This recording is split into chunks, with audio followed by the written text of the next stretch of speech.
Hi, everyone, and welcome back to the channel. Today, we're diving into a foundational concept in psychoanalytic theory, the id, ego, and superego. These three components of personality, proposed by Sigmund Freud, play a crucial role in shaping our behavior and mental processes. Let's break down what each of these elements is and how they interact. What is the ego, and superego? Sigmund Freud's theory of personality divides the psyche into three distinct but interconnected parts: the id, the ego, and the superego. Each of these components has a unique role in influencing our thoughts, feelings, and actions. E1. Definition. The id is the most primitive part of the personality, operating on the pleasure principle. It represents our basic instinctual drives and desires, such as hunger, thirst, and sexual urges. Characteristics. The id is unconscious and strives for immediate gratification of its needs and desires. It doesn't consider reality or morality and operates without regard for consequences. Example. Imagine you're extremely hungry. The id's impulse is to immediately seek food without considering where it might come from or the social norms around eating. The ego. Definition.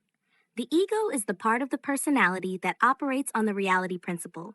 It mediates between the id's demands and the constraints of the external world. The ego is responsible for rational thinking and problem solving. Characteristics. The ego is conscious and works to balance the desires of the id with the realities of the world. It makes decisions that are practical and socially acceptable, often delaying gratification to achieve long-term goals. Example.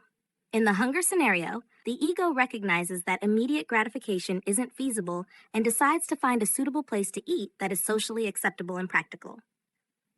3. The superego. Definition. The superego represents the moral and ethical standards internalized from parents, society, and cultural norms. It functions on the morality principle and strives for perfection. Characteristics. The superego is partly conscious and partly unconscious. It acts as a moral guide and strives to suppress the desires of the id that are considered unacceptable. It enforces standards and ideals, often leading to feelings of guilt or pride based on behavior. Example. Regarding hunger, the superego might induce guilt if the means to satisfy hunger involve actions that are considered unethical or immoral, such as stealing food. How they interact. The id, ego, and superego interact dynamically, often leading to internal conflict.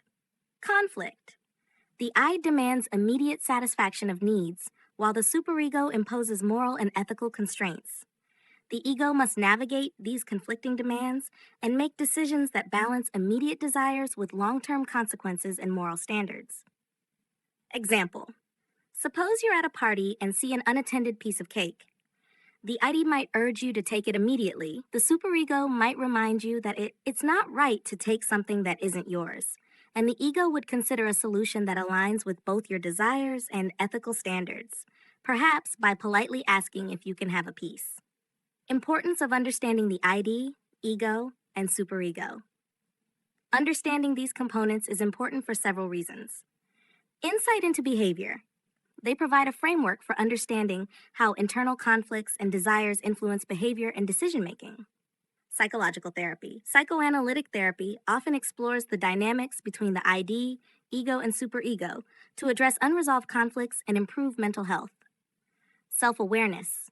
Recognizing these elements can enhance self-awareness and help individuals understand their motivations and reactions. Conclusion. In summary, the id, ego, and superego are essential components of Freud's model of personality. They interact to shape our thoughts, behaviors, and moral judgments. By understanding these elements, we gain insight into the complexities of human behavior and the internal struggles that influence our actions. Thanks for watching. If you found this video informative, please give it a thumbs up and subscribe for more content on psychology and personal development. Share your thoughts or questions in the comments below, and let me know if there's another topic you'd like to explore. See you next time.